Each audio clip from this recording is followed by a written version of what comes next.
સોનમ વાંગચુકે એવું કીધું છે કે એટલીસ્ટ 20 જુલાઈ સુધી તો મારે જીવવું જ છે. દિલ્હીના જંતર મંતર ઉપર છેલ્લા 20 દિવસથી ભૂખ હડતાળ પર ઉતરેલા સોનમ વાંગચુકની તબિયત હવે વધારે ખરાબ થઈ છે અને ડૉક્ટરોએ ચેતવણી આપી છે કે જો એમના ઉપવાસ વધુ ચાલશે તો એમના ઓર્ગનને વ્યાપક રીતે નુકસાન થઈ શકે છે. તો બીજી તરફ સોનમ વાંગચુકે એવું કીધું છે કે એટલીસ્ટ 20 જુલાઈ સુધી તો મારે જીવવું જ છે. તો આના વિશે હું તમારી સાથે વાત કરીશ. મારું નામ રાજેશ શાહ છે અને તમે જોઈ રહ્યા છો ગુજરાતના સૌથી મોટા ડિજિટલ પ્લેટફોર્મ ખબર છે.com. કોકરોચ જનતા પાર્ટીના કાર્યકરોએ ઘણા બધા દિવસોથી દિલ્હીના જંતર મંતર ઉપર એક પ્રદર્શન શરૂ કર્યું છે અને મુખ્ય મુદ્દો એ છે કે નીટની પરીક્ષામાં જે જવાબદાર હોય એમની સામે એમની જવાબદારી નક્કી કરવામાં આવે અને કેન્દ્રીય શિક્ષણ મંત્રી ધર્મેન્દ્ર પ્રધાન રાજીનામું આપે એ માંગની સાથે આ કોકરોચ જનતા પાર્ટીના કાર્યકરો પ્રદર્શન કરી રહ્યા છે. અને જૂનની 28મી તારીખથી સામાજિક કાર્યકર, પર્યાવરણ કાર્યકર અને એન્જિનિયર સોનમ વાંગચુક પણ જોડાયા છે અને એમની ભૂખ હડતાલનો 20મો દિવસ છે. હવે ડૉક્ટરોએ એવું કીધું છે સોનમ વાંગચુક અત્યારે એક ગંભીર તબક્કામાંથી પસાર થઈ રહ્યા છે અને એમના શરીરના જે અંગો છે એમને વધારે નુકસાન થઈ શકે જો એમની ભૂખ હડતાલ લાંબી ચાલશે. દિલ્હી હાઈકોર્ટે કડક ચેતવણી આપેલી છે કે એમનું સારવારનું પૂરતું ધ્યાન આપવામાં આવે અને કડક નિર્દેશો આપેલા છે.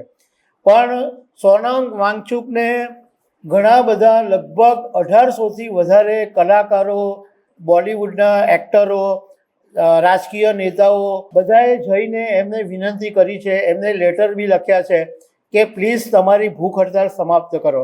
હમણાં ગઈકાલે અરવિંદ કેજરીવાલ, અખિલેશ યાદવના પત્ની ડિમ્પલ યાદવ, કોંગ્રેસના નેતા પવન ખેડા, ખેડૂત નેતા રાકેશ ટિકૈત, અનેક લોકો એમને મળી આવ્યા. જો કે સોનમ વાંગચુક એવું વારંવાર કહી રહ્યા છે કે હું ભૂખ હડતાળ સમાપ્ત નથી કરવાનો, એટલીસ્ટ મારે 20 જુલાઈ સુધી તો જીવવું જ છે. કારણ કે 20 જુલાઈએ કોકરોચ જનતા પાર્ટીના નેજા હેઠળ એક સંસદ સુધીની એક કૂચ માર્ચનું આયોજન કરવામાં આવેલું છે અને આ માર્ચની અંદર, આ રેલીની અંદર વધારેમાં વધારે લોકો જોડાય એની સોનમ વાંગચુક પ્રયાસ કરી રહ્યા છે. એટલે ગઈકાલે એમણે એવું પણ કીધું કે મને ભૂખ હડતાળ હટાવો એવું કહેવાને બદલે તમે 20 તારીખે જે રેલી યોજાવાની છે એમાં હાજર રહો એ વધારે જરૂરી છે. સોનમ વાંગચુકે એવું પણ કીધું છે કે ભલે તેઓ બહારથી નબળા છે પરંતુ અંદરથી મજબૂત છે, એટલે 20 તારીખ સુધી તો મને કંઈ થાય એમ નથી, હું અને 20 તારીખ સુધી મારે જીવવું છે એવું એમણે કીધું છે. હવે સાથે સાથે તમને એવી પણ માહિતી આપી દઉં કે અત્યાર સુધીમાં ઘણા બધા લોકોએ આવી રીતના ભૂખ હડતાલ કે આંદોલનો કરેલા છે અને એમાં સોનમ વાંગચુકના પિતા છે એમણે પણ 1984માં લદ્દાખના માટે એસટી માટે, શિડ્યુલ ટ્રાઇબ માટે એમણે ભૂખ હડતાલ કરી હતી. આ ઉપરાંત મહાત્મા ગાંધીથી માંડીને જીડી અગ્રવાલ સુધીના ઘણા બધા લોકોએ ઉપવાસનો સહારો લીધો છે.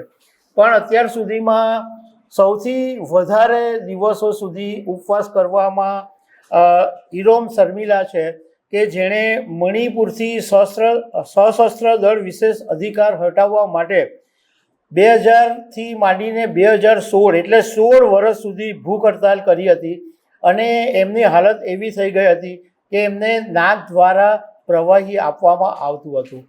તો દર્શક મિત્રો, આવી અનેક વાતો સાથે મળતા રહીશું. આભાર.